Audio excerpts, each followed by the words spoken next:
Surveillance Log Imperial Archives, Station VALTHIS 9. Timestamp 347.22/cycle 1188/3rd era. Flagged incident: unauthorized access to the Grand Computational Hall by maintenance personnel. Security override not triggered. No damage reported. Classification pending review. Note: Station Prefect Doron. What follows in the official record does not explain what happened. The surveillance footage does. I have watched it 11 times. The mop bucket had a broken wheel. Marin Koss had reported it twice through the station's maintenance request system, and twice the system had kicked it back with the same automated reply: non-critical repair. Estimated queue time: 43 standard cycles. So she wedged a folded rag under the axle housing and kept dragging the bucket across the marble floors of VALTHIS 9, the seat of the Orenthali Empire's oldest academy of computation, the place where 17 of the most decorated mathematical scholars in 3-star systems had gathered to solve the lattice proof. They had been at it for 2 years. Marin had been mopping around them for 11 months, ever since her transfer from the lower maintenance pool on Deck 40. She had not asked for the transfer. A staffing algorithm had assigned her upward because no one else wanted the Grand Hall shift. The scholars worked odd hours. They left crystallized tea residue on surfaces that cost more than her annual salary to refinish. They complained to station management if the cleaning solvent smelled too strong within 50 meters of their work. 3 previous janitors had requested reassignment within the first month. Marin stayed. She kept the solvent concentration low. She kept the floors dry. She emptied the crystalline waste bins before they overflowed into the gutter channels beneath the scholars' floating desks, and she kept her eyes on the equations. She could not help it. The Grand Computational Hall was a cathedral of hovering light. The Orenthali did not use screens or paper. They computed in luminous suspension, each equation a 3-dimensional lattice of pale blue symbols rotating slowly above long crystalline tables.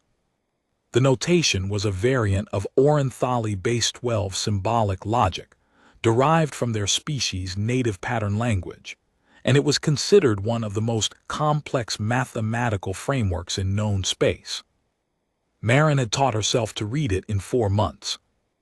Not because anyone had shown her. The cleaning staff's data terminal carried maintenance manuals, shift schedules, and a single approved entertainment channel that played Orenthali ceremonial music on a loop. She had learned it the way she had learned everything since she was 12 years old.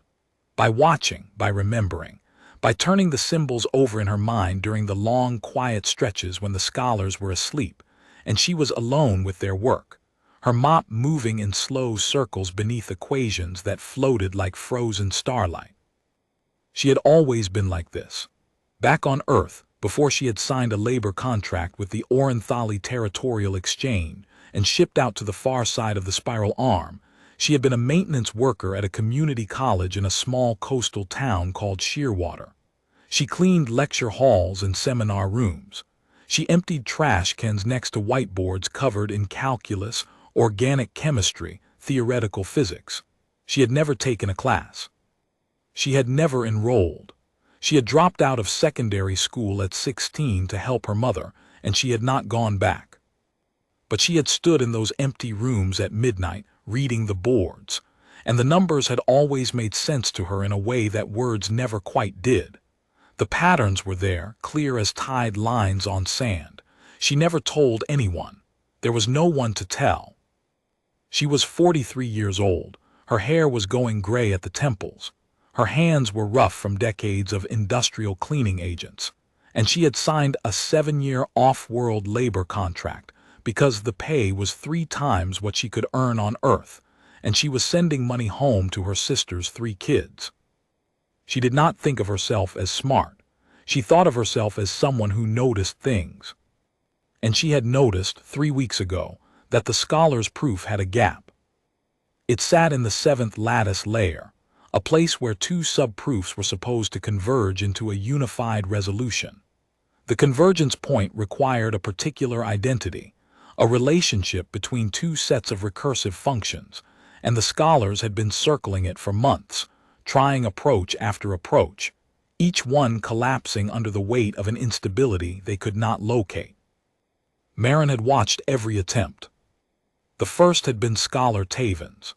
He held the Pellerin Chair of Recursive Theory at the Imperial Academy, the youngest holder in 2 centuries, and he had spent 4 months constructing an elaborate detour around the convergence point.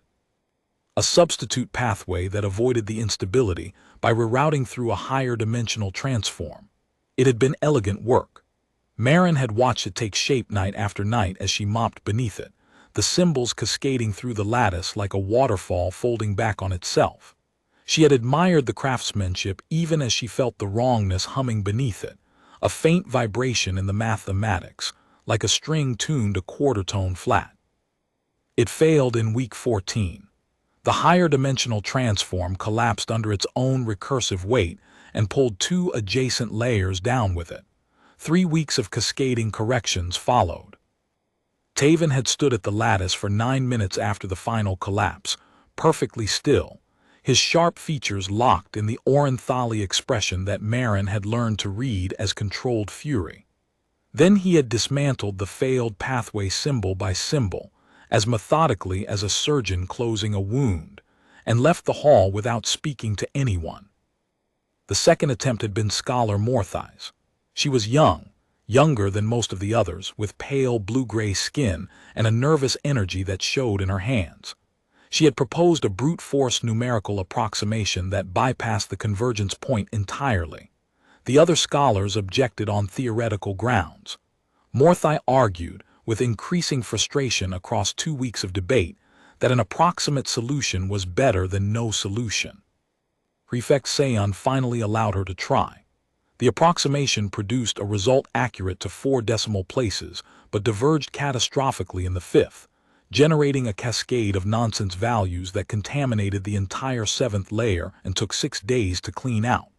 Morthai published a secondary paper on the failure mode, received a citation from the Academy, and quietly filed for reassignment. Her desk sat empty now, its crystalline surface gathering dust that Marin wiped every morning. The third attempt had been a collaborative effort, 6 scholars working together on what they called the braided method. They split the convergence point into 12 parallel subconvergences and attempted to weave them back together at a higher layer. It was the most ambitious of the approaches. Marin watched it build for weeks, the 6 scholars moving through the lattice in practice coordination, their hands tracing symbols in concert like musicians playing the same difficult score. She found it beautiful. She also knew by the end of the 3rd week that it was going to fail, because the subconvergences inherited the same instability as the parent convergence. They were not 12 new problems. They were 12 copies of the same problem, each one carrying the same invisible flaw. The braided method unraveled in week 11. 1 subconvergence failed, then another, then 4 at once, the collapse spreading through the lattice like cracks through ice. The 6 scholars worked for 36 hours straight trying to stabilize the remaining threads. They did not succeed.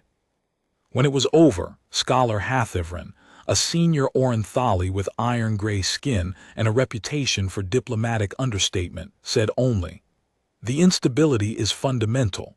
We are not fighting a technical problem. We are fighting something structural that we cannot see." He was exactly right. Marin heard him say it from the southeast corner of the hall where she was emptying a waste bin. She wanted in that moment to walk across the marble floor and say, "I can see it. It is in the 3rd layer. It is a sign error. Let me show you." She emptied the waste bin and moved to the next one. The 4th attempt had been Taven's again, a modified version of his original pathway, stripped down and rebuilt with additional constraints meant to absorb the recursive instability before it could cascade. He worked on it alone, staying in the hall until 200 most nights, his sharp features drawn with the particular intensity of someone who believes the answer is personal. Marin mopped around him on those late nights. He never acknowledged her presence. She was ambient. She was the sound of water and the smell of cleaning solvent. But she watched his modified pathway take shape, and she saw the moment in the fourth week when it hit the same wall, the same instability, the same impossible convergence that could not close because the same sign error was feeding it the wrong information from 4 layers down. Taven stared at the wall for 20 minutes. Then he deleted his work, not dismantled it carefully the way he had the first time, deleted it. A single gesture that wiped 6 weeks of computation. He looked, for one moment, like a man beginning to doubt himself. Then the expression vanished and the careful neutrality returned, and he walked out with his hands clasped behind his back. Marin mopped the space where he had stood. The marble was warm from his feet. The 5th attempt had been Scholar Rental's, submitted remotely from the Pellerin Institute, a theoretical framework that promised to redefine the convergence conditions by recasting the problem in a different mathematical basis. Ilara spent 2 weeks implementing it. The framework came close. It skirted the 3rd layer. It almost touched the boundary coefficient. If it had been oriented slightly differently, Rental's approach would have exposed the mismatch directly. But it was oriented the standard way, through the secondary frame, and it sailed past the error without seeing it. The result? A new instability identical to the original, displaced by exactly 1 layer. Ilara sat at her desk for a long time after that. She did not delete anything. She just sat, silver hair falling across her face, luminous eyes fixed on the lattice. Marin saw what the other scholars did not. The lead scholar was beginning to consider that the proof could not be solved. The 6th attempt was the hybrid approach, a recombination of previous failures. Elements of the braided method stitched to Taven's modified pathway, reinforced with constraints from Rental's framework. The work of a group running out of approaches and recycling old ones. She was a human cleaning woman. The scholars were Orenthali, pale lavender skin, silver white hair, eyes that held a faint inner luminescence like moonlight behind glass. They were beautiful the way sculptures are beautiful, and they regarded the maintenance staff the way one regards plumbing, necessary, invisible, best when unnoticed. No scholar had ever spoken directly to Marin. When they needed something cleaned, they flagged the maintenance system. When she entered the hall, they did not look up. She was furniture. And furniture does not correct the work of 17 of the Empire's finest minds. By this point, 3 scholars had filed reassignment requests. Marin knew because she cleaned the administrative corridor and the forms sat on Prefect Doron's desk, visible to anyone who dusted the surface. A 4th, Scholar Drethen, who specialized in dimensional bridging, had stopped attending sessions entirely, claiming a recurring illness that no one believed and no one challenged. Ilara Sayan had stopped eating lunch in the hall. Among the Orenthali, sharing a meal in one's workspace was a declaration of belonging. Leaving the hall to eat was its opposite. Ilara ate alone in the corridor now, sitting on a bench meant for waiting visitors, her silver hair falling across her face, her meal tray untouched. Marin had mopped that corridor. She had seen Ilara on the bench. She had understood what it meant. She had kept mopping. The answer sat in the 3rd lattice layer. A single symbol, a curved glyph the size of a thumbnail, a boundary coefficient transcribed with reversed polarity, set negative where it should have been positive. The mistake was so small and so early in the proof that it had propagated forward through 4 layers of subsequent work, warping each successive step by a fraction invisible in isolation but catastrophic in accumulation. By the 7th layer, the distortion had amplified into the impassable wall. The reason the scholars could not see it was the reason Marin could. They worked from within their convention assumptions. The 3rd layer coefficient had been verified against the secondary boundary frame, standard practice for initial formulations, and it read as correct in that frame. But the proof was built on the primary frame, where the same sign evaluated in the opposite direction. A frame convention mismatch. The kind of error a trained scholar would miss precisely because their training told them it could not be there. Marin had no training. She had a mop and 11 months of watching. She read the notation from the outside, without the convention assumptions, and the wrong sign had been visible to her from the first week she understood what she was looking at. She traced the propagation manually, in her head, during cleaning shifts, working through each downstream layer to confirm the error was the sole source of the convergence failure. She checked the 7th layer convergence after a hypothetical correction, and found that it resolved cleanly. The proof was sound. It had always been sound. It just had one symbol pointing the wrong way. On the 47th day of the 6th attempt, already showing the first tremors of failure, Marin's mop handle snapped. She had been working the southeast corner, where a maintenance conduit ran beneath the floor and the marble was slightly uneven. The mop caught in a seam, and when she levered it free, the handle cracked along a stress fracture she had been nursing for weeks.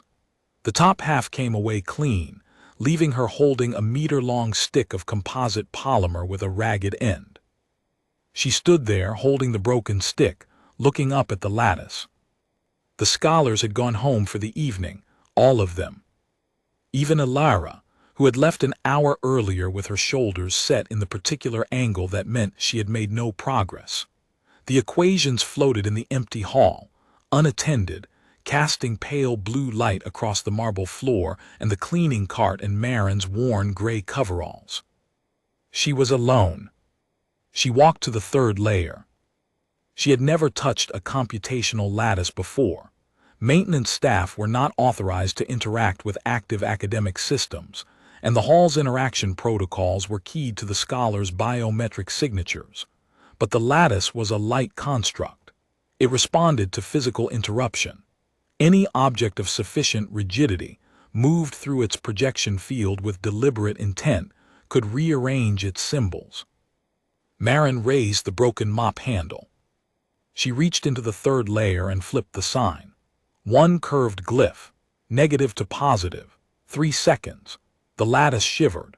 Layers 4, 5, and 6 rippled in sequence as 2 years of accumulated distortion unwound itself, symbols rearranging in cascading correction, each adjustment triggering the next, the mathematics settling into alignment the way a dislocated joint slips back into its socket.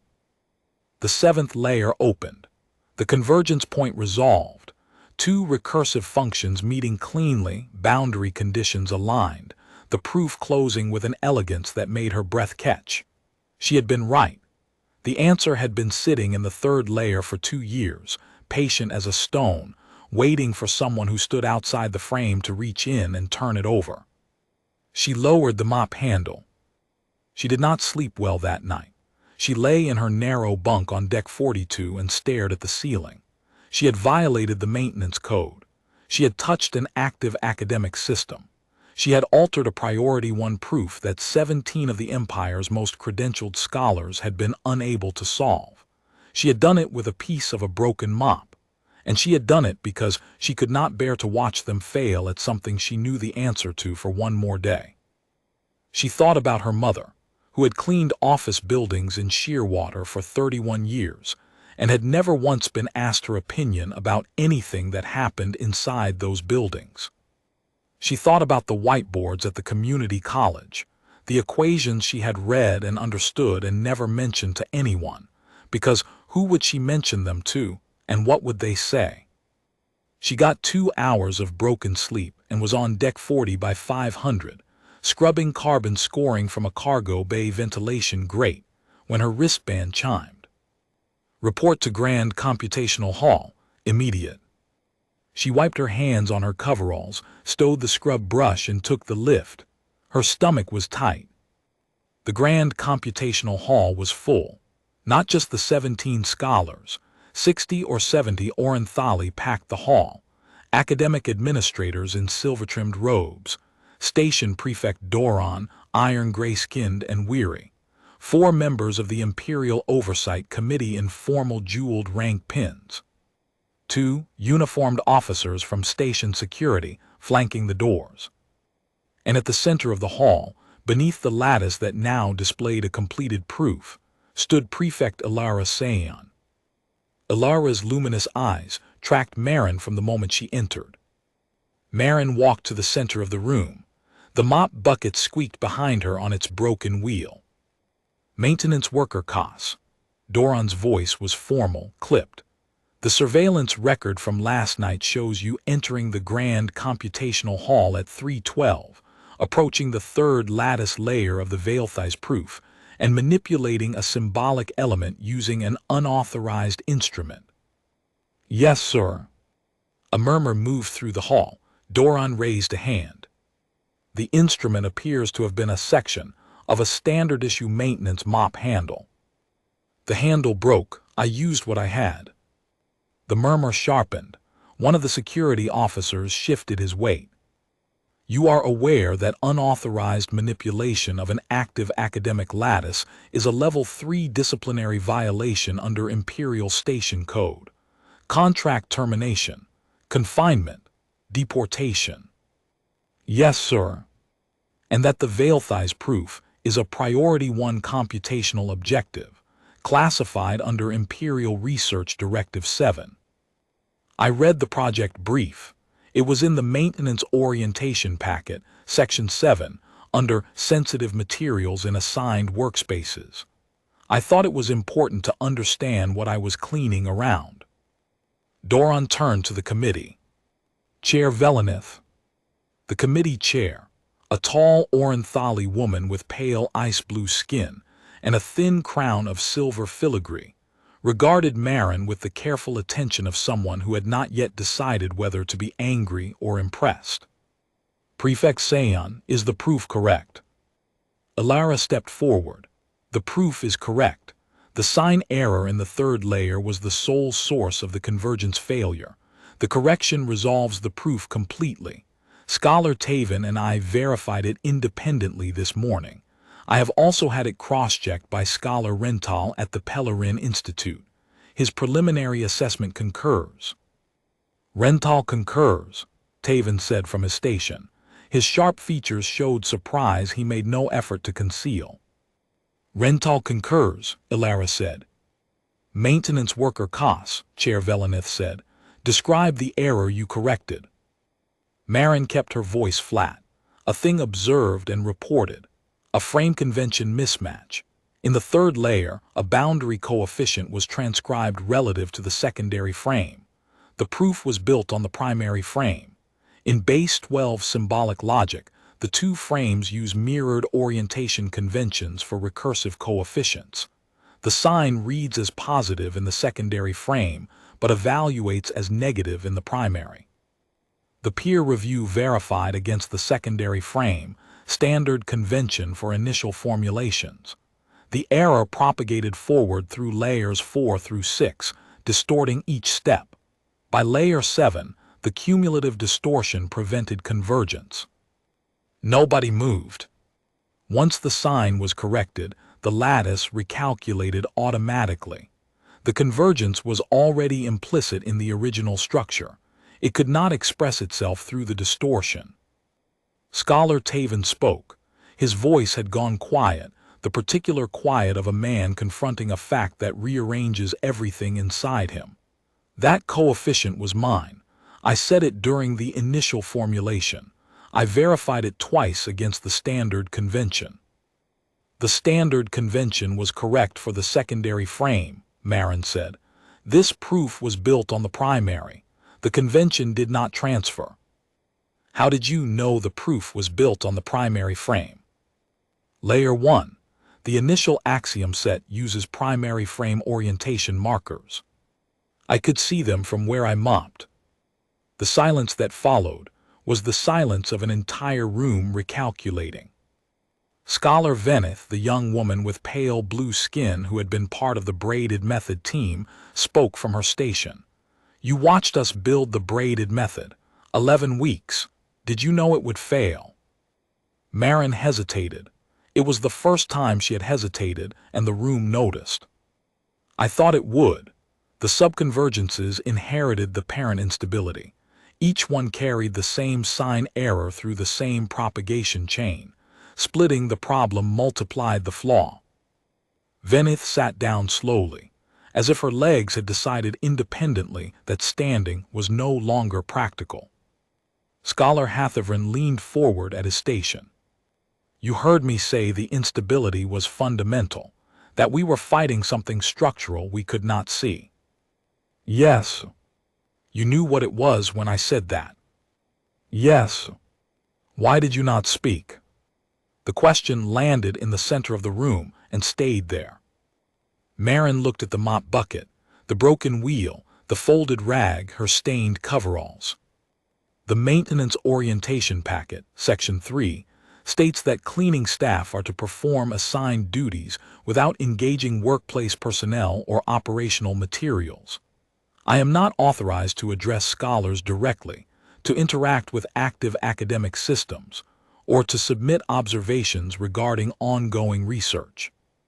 The formal channels for reporting a computational concern require an academic clearance code, which maintenance workers do not possess. She paused. I also was not sure anyone would listen. She looked at the faces around her. 60 or 70 pale-skinned luminescent faces, all of them turned toward a human maintenance worker in gray coveralls who smelled like industrial degreaser and had not slept more than 2 hours. Scholars who had spent years training at the finest institutions in the Orenthali Empire. Scholars who had earned the luminous temple markings through examinations that lasted months. Scholars whose entire identity rested on the premise that advanced mathematical work required advanced mathematical credentials. And here was a janitor telling them she had watched their work fail and known why, for weeks, and had not spoken because the system told her she was not allowed to speak. The silence that followed was different from the others. It was not recalculating. It was not surprised. It was the silence of people confronting something about themselves they had not wanted to see. In 11 months, Marin continued, her voice steady and flat, carrying no accusation and no self-pity, just the tone of someone stating a maintenance report. No one in this room has spoken to me. I do not say that as a complaint. I say it as an explanation. When you are invisible for long enough, you stop expecting to be heard. Hathevran, the senior scholar with the diplomatic reputation, was the first to move. He stood at his station, straightened his silver-trimmed robe and bowed. Not a deep bow, not a formal bow, but the shallow inclination of the head and shoulders that Marin had seen Orenthali scholars use with each other, between equals, when one of them had made a point that could not be argued with. Nobody spoke. The bow said enough. Scholar Taven looked at his hands, the hands that had built the elegant 4-month detour, the waterfall of symbols that Marin had admired and known was wrong. He looked at his hands and then at Marin's hands, rough and cracked and stained with cleaning solvent, the hands that had held a broken mop handle against a lattice of light and turned one symbol. His expression shifted through something complex and private, and when it settled, the fury was gone. What remained looked like the beginning of respect. Venith stood at her station, the young scholar who had asked if Marin knew the braided method would fail. Her pale blue skin had gone faintly translucent around her cheekbones, the Orenthali physiological response to strong emotion. She opened her mouth, closed it, and then said, very quietly, 11 months. You were here for 11 months and I never learned your name. Kos, Marin said. Marin Kos. I know it now, Venith said. Chair Velenith's expression shifted. She turned to look at the assembled scholars, then at Doron, then at the security officers, then back at Marin. Prefect Doron, the disciplinary matter is deferred indefinitely. No punitive action. The committee will review station protocols regarding cross-division communication and issue recommendations within 30 cycles. Understood, Doron said. Marin heard the relief of a bureaucrat who had been given permission to set an impossible problem down. However, Chair Velenith raised one slender hand, and the room that had begun to exhale went still again. I want to note for the formal record that the Imperial Research Charter does not contemplate this situation. There is no precedent for a maintenance worker contributing to Priority 1 proof. There is no administrative category that covers it. The committee will need to determine how to classify this event. She paused. Her pale ice-blue eyes moved across the assembled scholars. In the interim, Prefect Sayon, does the Grand Hall's staffing structure include any position that could accommodate maintenance worker CASA's capabilities? The word capabilities landed in the room with more weight than a bureaucratic word should carry. The committee authorizes me to extend a position on the computational support staff, Ilara said. She spoke carefully as if she had prepared these words. Technical assistant. Credentialing requirements waived under Article 9 of the Imperial Research Charter. Extraordinary contribution to a Priority 1 objective. Effective immediately, at my discretion. So noted, Velenith said. The assembly began to disperse. Scholars drifted toward the lattice, examining the corrected proof. Administrators murmured. Security stood down. Marin picked up her mop bucket and turned to leave. Gus. Ilara's voice stopped her at the edge of the hall. Walk with me. They walked. The corridor outside the Grand Hall was long and curved, lined with crystalline panels that displayed historical lattice proofs, famous solutions preserved in pale blue light like insects in amber. Ilara walked with her hands clasped behind her back. Marin walked beside her with the mop bucket rolling behind them, the broken wheel catching and dragging every third step. The frame convention mismatch, Ilara said. It is a known pitfall in cross-frame transcription. I should have caught it during the initial formulation review. I did not. Taven did not. The peer reviewers did not. Rental did not, and he is the foremost authority on recursive boundary theory in the Empire. You, from observation alone, without training, without reference materials, while mopping floors, saw it in the axiom set. I was not looking for it specifically, Marin said. I was reading the notation. The mismatch was there. I noticed it the way you notice a wrong note in a piece of music. You do not need to know music theory to hear it. Ilara stopped walking. She turned to face Marin. In the crystalline light of the historical displays, her luminous eyes held an expression Marin had never seen from an Orenthali, something that contained professional respect and personal bewilderment, and a third thing beneath both. You compared it to music. I do not know how else to describe it. Most scholars describe mathematical perception as spatial, visual, three-dimensional pattern recognition. I see the patterns, Marin said, but I hear when they are wrong, the dissonance, like a string tuned a quarter tone flat. Ilara was quiet for a long time. The historical proofs turned slowly in their panels. Marin's mop bucket dripped on the polished floor. I am going to offer you the position on the computational staff, Ilara said. Technical assistant. Full access to the lattice, the notation library, the reference archives. Not a scholarship. The credentialing process will take months even with the waiver, but a working role. Immediate. Marin felt something shift inside her chest. Not joy exactly. Something heavier and older than joy. A stone she had been carrying for 27 years without knowing its shape, suddenly visible. Thank you, but I need to think about it. Ilara's eyebrows rose, the Orenthali equivalent of open astonishment. You need to think about it. Yes. Why? Marin looked at the mop bucket. Because I am good at this too, and I do not want to stop being good at one thing just because another thing turned out to be possible. Ilara studied her. Her luminous eyes were steady, not cold, not distant, but attentive in a way Marin had never experienced from an Orenthali. Being looked at, being seen, not as maintenance staff, not as a curiosity, as a person whose decision was worth respecting. Take whatever time you need, Ilara said. They stood in the corridor for a moment longer. The distance between them was less than a meter, the closest Marin had ever been to an Orenthali who was looking directly at her. She could see the faint luminous markings on Alara's temples, the delicate pattern that Orenthali scholars earned upon completing their final examinations. Subtle, barely visible unless you were close and looking carefully. Marin had been close and looking carefully for 11 months. She had just never been looked at in return. They walked back to the hall in silence. Marin collected her cleaning cart. She took the lift to deck 40 and finished her shift. The carbon scoring on the ventilation grates in Cargo Bay 9 was particularly stubborn. The cargo handlers had been running hot atmosphere freight, and the residue had baked into the great fins.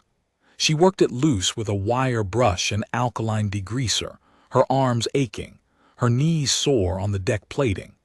It was hard, dirty work, and it required her full attention, and she was grateful for that because it meant she did not have to think about the lattice for 2 hours. She checked solvent levels. She restocked the cleaning supply locker on deck 38, which had been running low because the night shift crew was using double concentration solvent against regulations. She filed a report about the violation, not to get anyone in trouble, but because double concentration could damage the marble inlay on the upper decks, and she had spent too many hours on those floors to let someone else ruin them. She filed a replacement request for the broken mop handle. The automated system replied, "Non-critical repair. Estimated queue time, 43 standard cycles." She stood in the maintenance closet holding the broken handle and thought, "I corrected a 2-year-old error in a Priority 1 proof with this thing, and the station's maintenance system still thinks it is non-critical." In her quarters on deck 42, narrow bed, single shelf, she sat and looked at her hands. Rough, lined, stronger than they looked. She had worked with these hands for 27 years. They were good hands for cleaning. They were also, it turned out, good hands for reaching into a lattice of light and turning a symbol. She picked up the picture of her sister's children. 2 girls, 1 boy. The oldest was 12, the same age Marin had been when she first stood in an empty classroom and looked at numbers on a whiteboard and felt something click inside her head like a lock finding its key. She thought about the community college in Shearwater, the lecture halls she had cleaned for 9 years, the whiteboards she had read at midnight, the professors she had watched through doorways, gesturing at equations, explaining things to rooms full of students who had the right credentials to be there. She had never resented the students. She had never resented the professors. She had simply existed in a parallel channel, separated by a pane of glass she could see through but never touch. The glass was not made of intelligence or ability. It was made of circumstances, timing, money.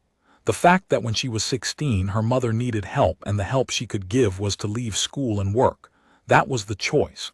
It was not a tragic choice. It was the choice millions of people made every day.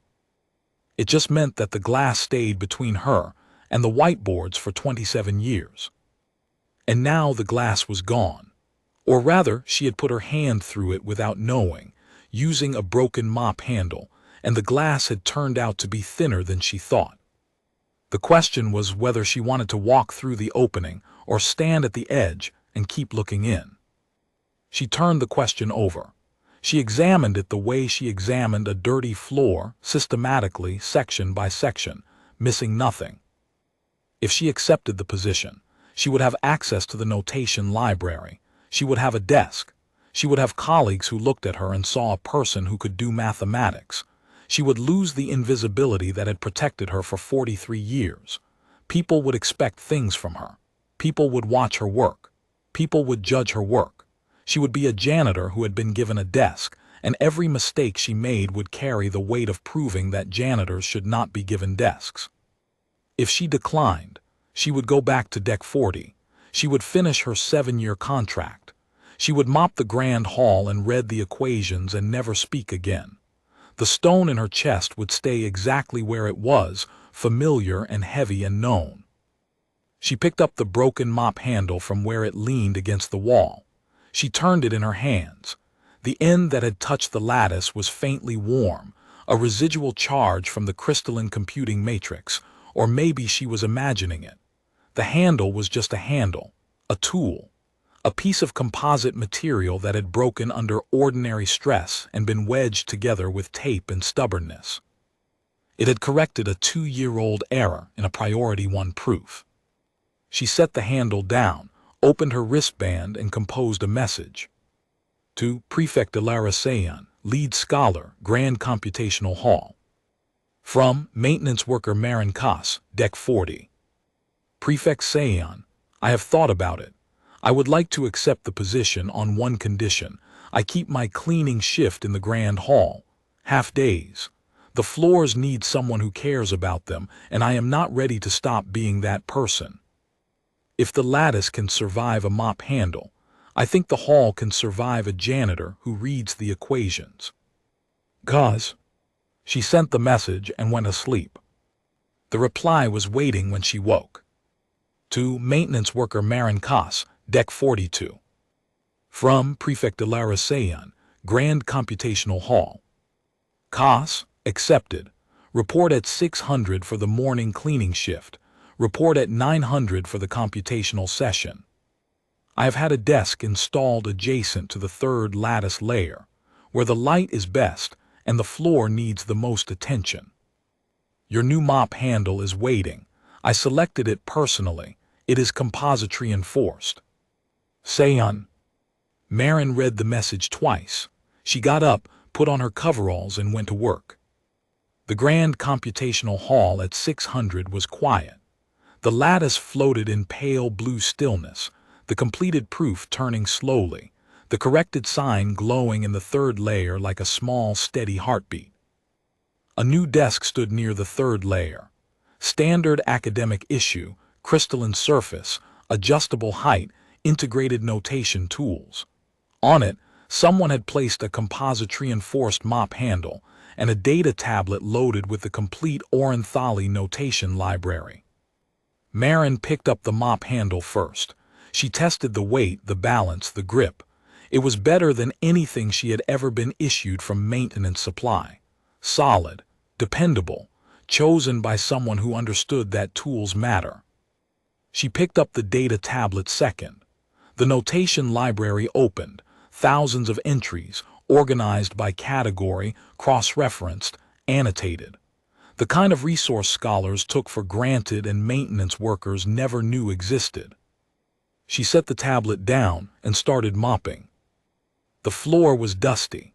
The evening crew had been short-staffed, and the southeast corner had not been touched. She worked the mop in slow, careful strokes, the new handle solid in her hands, the bucket rolling behind her on its broken wheel. At 6:30, Ilara arrived. She paused at the entrance, silver hair catching the lattice light, and looked at Marin mopping the floor. Marin looked up. Their eyes met across the length of the hall. Ilara nodded. A small motion, precise and deliberate, the Orenthali gesture of formal recognition between equals. Marin nodded back. Then Marin returned to the floor, and Ilara walked to the lattice, and they worked in the same hall where they had always worked, side by side in silence, each attending to the thing she was good at. At 900, Marin put down the mop, sat at her new desk, and opened the notation library. At 9:05, Scholar Taven arrived. He stopped dead when he saw her at the desk. 11 seconds, Marin counted, his sharp features rearranging themselves into an expression she recognized. She had seen it on her own face in the mirror for 27 years. The expression of a person recalculating who they are relative to who they thought they were. He walked to his station without a word, but as he passed her desk, he set something on its surface. A small crystal stylus worn at the grip, clearly personal, clearly used for years. The kind scholars used for fine notation work. He did not look at her. He did not explain. He kept walking. Marin picked up the stylus. It was warm. It fit her hand as if it had been waiting. At 9:20, Scholar Veneth arrived, walked directly to Marin's desk, and placed a thin data chip on the surface. "My personal annotation set for base 12 recursive theory," she said. Her voice was formal, but her hands were nervous. I made it during my graduate studies. It is not official, but it may be useful. Thank you, Marin said. At 9:35, Hathivrin arrived. The senior scholar paused at Marin's desk, looked at the mop handle leaning against the wall, looked at the notation library open on the tablet, and looked at Marin. The structural thing we could not see, he said. You could see it because you were not inside the structure. Yes. An outsider's perspective is not a lesser perspective. I should have understood that before now. He walked to his station. Marin watched him go. She felt something loosen in her chest, not the stone being set down, but the first shift of weight that precedes setting it down. At 9:45, Ilara called the session to order, a new project. Not the Veilthize proof, something fresh. A tensor field discontinuity, complex, multidimensional, the kind of work that would take months. We have a new member of the computational support staff, Ilara said. Technical assistant Koss will be observing and assisting during this session. She brings a perspective we have lacked. I encourage you to use it. 17 scholars turned to look at Marin. She sat at her desk in her gray coveralls, notation library open, Taven's crystal stylus in her hand, Veneth's annotation chip loaded, the mop handle leaning against the wall behind her, the mop bucket under the desk with its broken wheel propped on the folded rag. Morning, she said. Veneth made a sound, the involuntary Orenthali vocalization of surprise, but warmer than surprise. It sounded like a laugh. Marin did not smile. She had never been much of a smiler, but she felt the corner of her mouth pull just slightly, and she did not suppress it. Ilara began the briefing. The tensor field discontinuity unfolded in the lattice, initial parameters populating layer by layer, a new problem with new symbols and new structure. Marin was already reading. By the third day, she had found something. Not an error, a redundancy. Two of the initial parameter sets were producing identical downstream effects through different pathways, which meant one was unnecessary, and the proof carried 6 layers of redundant computation that could be collapsed. She flagged it on her tablet. She hesitated for an hour. She remembered the southeast corner of the hall and the waste bin, and Hathivrin saying the instability was structural, and how she had emptied the bin and moved to the next one. Not this time. She raised her hand. The hall went quiet. Layer 2, she said. Parameter sets 4 and 9 converge at layer 5 through different paths but produce identical outputs. If you collapse them into a single set, you eliminate 6 layers of redundant computation. The proof becomes structurally cleaner. Taven examined the observation for 4 minutes, his sharp features absolutely still. Then he sat back. She is correct. Ilara nodded. Implement the collapse. The collapse saved 7 weeks of downstream work. 7 weeks that the scholars would have spent computing redundant paths that led to the same place. Marin had seen it in 3 days. By the second week, the scholars had stopped being surprised when she spoke.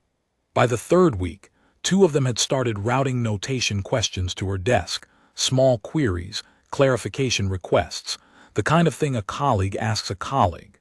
By the 4th week, Taven had begun placing his daily work summaries on her tablet for review before submitting them to Ilara, not because anyone told him to. Because her eye caught things his did not, and he was not the kind of man who let pride prevent him from using every available tool. She mopped in the mornings. She computed in the afternoons. She cleaned the southeast corner and traced tensor fields. She emptied the waste bins and annotated parameter sets. She filed maintenance requests and flagged mathematical redundancies. In the 5th week, she found a second issue. Not in the tensor field problem, but in a peripheral calculation that Scholar Drethin had submitted remotely from his sickbed. A dimensional bridging coefficient that was technically correct but computationally inefficient, introducing unnecessary complexity into layers 8 through 12. Marin flagged it, walked to Ilara's station, and explained the issue in 4 sentences. Ilara studied the flag for 2 minutes. Then she called Drethin on the priority channel and told him to revise the coefficient. Drethin's voice came through the speaker, thin and defensive. "The coefficient is correct, Prefect." "It is correct and inefficient," Ilara said. Technical assistant Kaas identified the redundancy. "Her recommendation is to simplify the bridging path." "I concur." A long pause. Then Drethin said, "The janitor." "The technical assistant," Ilara said, and her voice carried a temperature Marin had not heard before, not anger but something close. Something that said, "We are not having this conversation. Revise the coefficient, Drethin, or come back to the hall and do it in person." Drethin revised the coefficient. He did not return to the hall for 3 weeks, but when he did, he walked past Marin's desk without looking at her, sat at his station, and began working. The first day he was back, Marin felt the shift in the hall's atmosphere. It was subtle, the kind of thing you noticed if you spent your life reading rooms the way she read floors, by the patterns of movement, the angles of attention, the weight of unspoken opinion. Most of the scholars had settled into a pragmatic acceptance of her presence. She was useful. She saw things. The proof moved faster when she was watching. That was enough for most of them. Drethin was different. He did not challenge her directly. He did not speak to her. He simply worked with a precise, deliberate efficiency that excluded her from every interaction.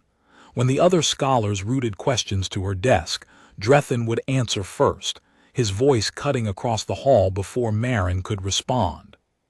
When Ilara referenced Marin's observations in a session briefing, Drethin's attention would drift to his station, his long fingers moving through notation with a studied indifference that said, more clearly than words, "I do not acknowledge this." Marin recognized the behavior. She had seen it before in the maintenance corridors when a senior custodian resented a junior who worked harder. She had seen it at Shearwater when a tenured professor bristled at questions from a visiting lecturer. It was the particular hostility of someone whose position feels threatened not by competition, but by the existence of a category they cannot fit into their understanding of how the world works. She did not confront him. She did not mention it to Ilara. She did what she had always done with difficult surfaces. She worked around the obstacle, kept her strokes even, and waited for the grime to loosen on its own. It took 6 weeks. On the day Drethin submitted a revised dimensional bridging framework, Marin reviewed it as part of her routine scan of new submissions. It was good work.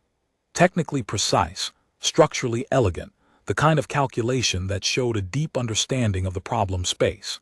She noted one area where the bridging coefficients could be further optimized, a minor refinement that would save perhaps 2 days of computation downstream, and she flagged it in her annotation log without comment. The next morning she found a data chip on her desk. No note, no name. But the chip contained Drethin's personal archive of dimensional bridging theory, 3 decades of work organized by topic and annotated in his own cramped notation. It was the kind of thing a scholar shared with a colleague they respected. She loaded it into her tablet and began reading. It was brilliant, dense, idiosyncratic, occasionally opaque, but brilliant. She saw why he had been defensive. His life's work was dimensional bridging, and she had walked into his field from the outside, carrying a mop, and found inefficiencies he had missed. That was not an easy thing for anyone to absorb. That he had absorbed it at all and left the chip on her desk was more than she had expected. She never thanked him for it directly. He never acknowledged leaving it. But from that day forward, when she spoke in session, Drethin listened. He did not smile. He did not nod. But he listened, and occasionally when she flagged something in his work, he would revise it without argument, which was, from Drethin, the equivalent of a standing ovation. In the 7th week, Marin solved the tensor field problem. She did not solve it the way the scholars would have. She did not construct an elegant proof or derive a new theorem. She found a structural shortcut, a way to collapse 3 layers of iterative computation into a single recursive identity by exploiting a symmetry that nobody had noticed because it only became visible from a specific angle.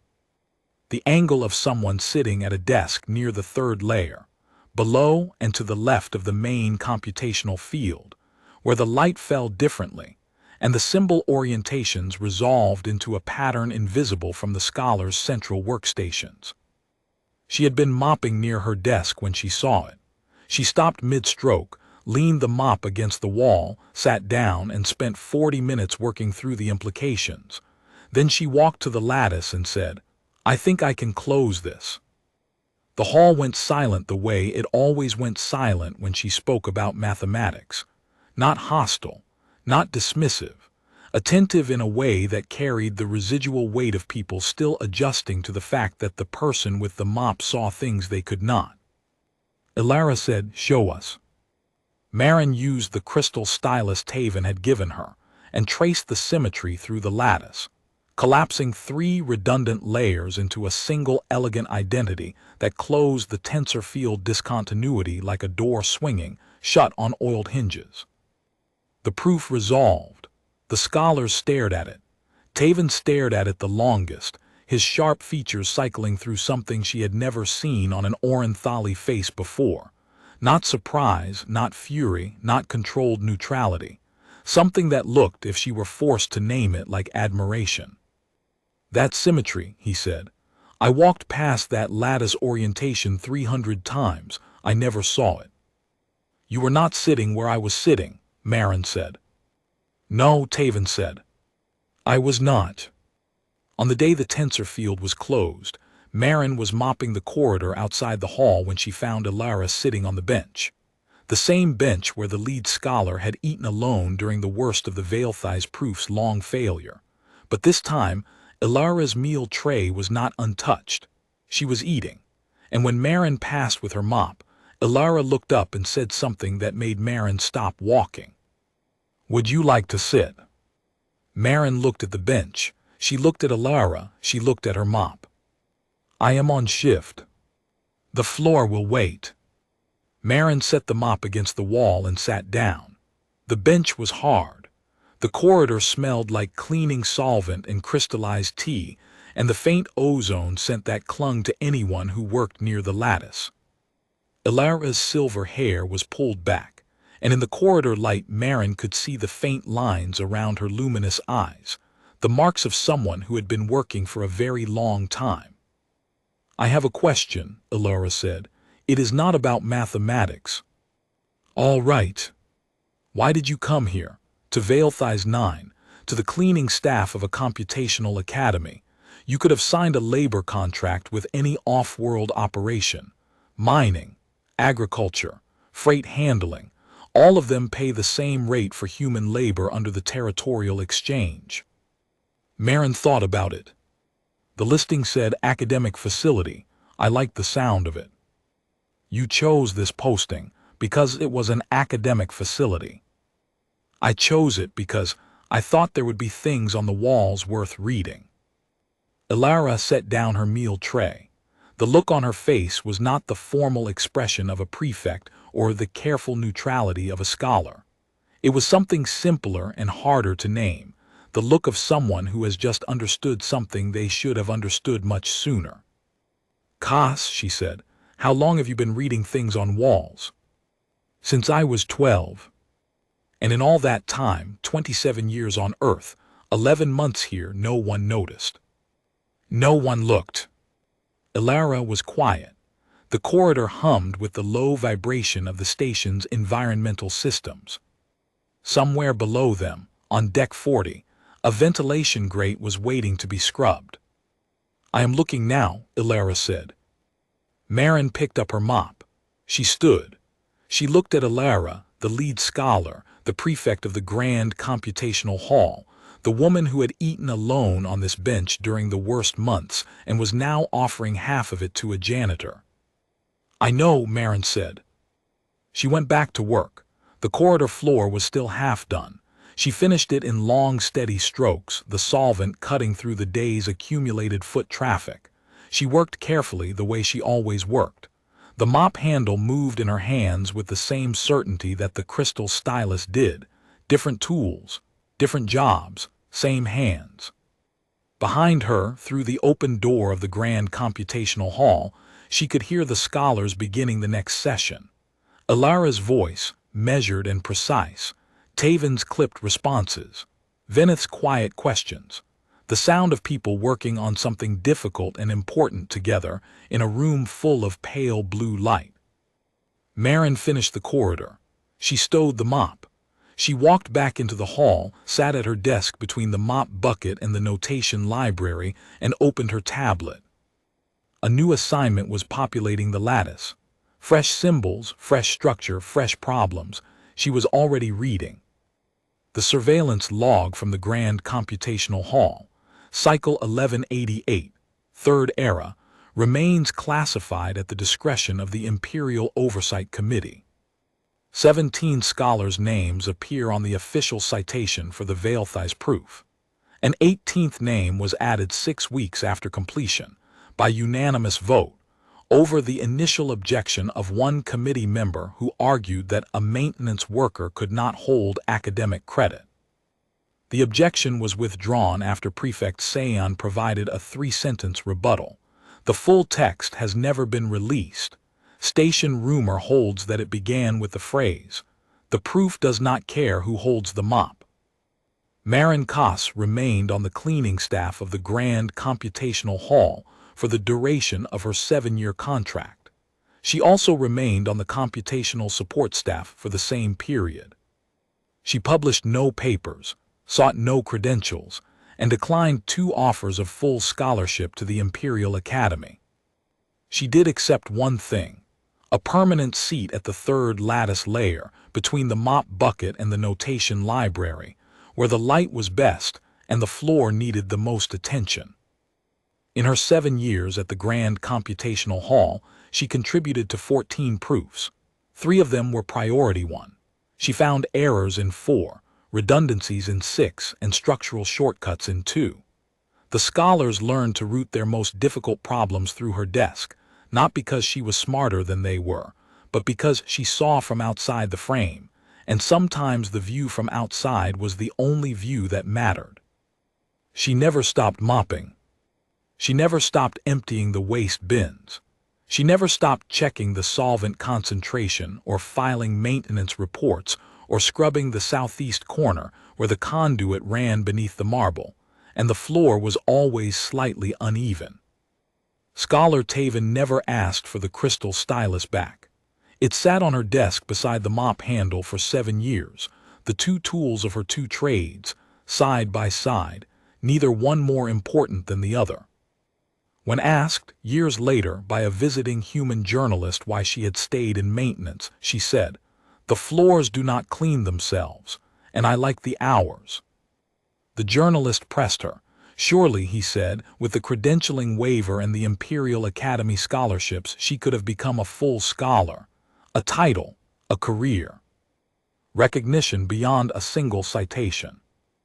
Marin looked at him the way she looked at a dirty floor, with patient attention and no particular hurry. "I have a title," she said, "technical assistant, and I have a career, 2 of them." She paused.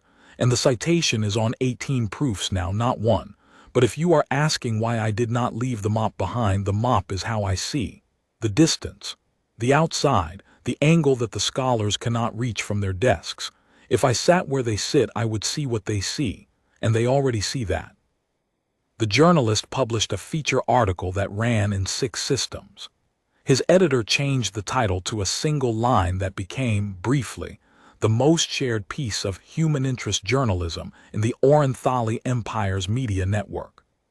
The line was, "The proof does not care who holds the mop." Ilara Sayon read the article. She sent Marin a 1-line message. "I believe I said that first." Marin replied, "You did, but I was the one holding the mop." The mop bucket's wheel was repaired on cycle 1190. It took her 2 days to get to it. She had been busy.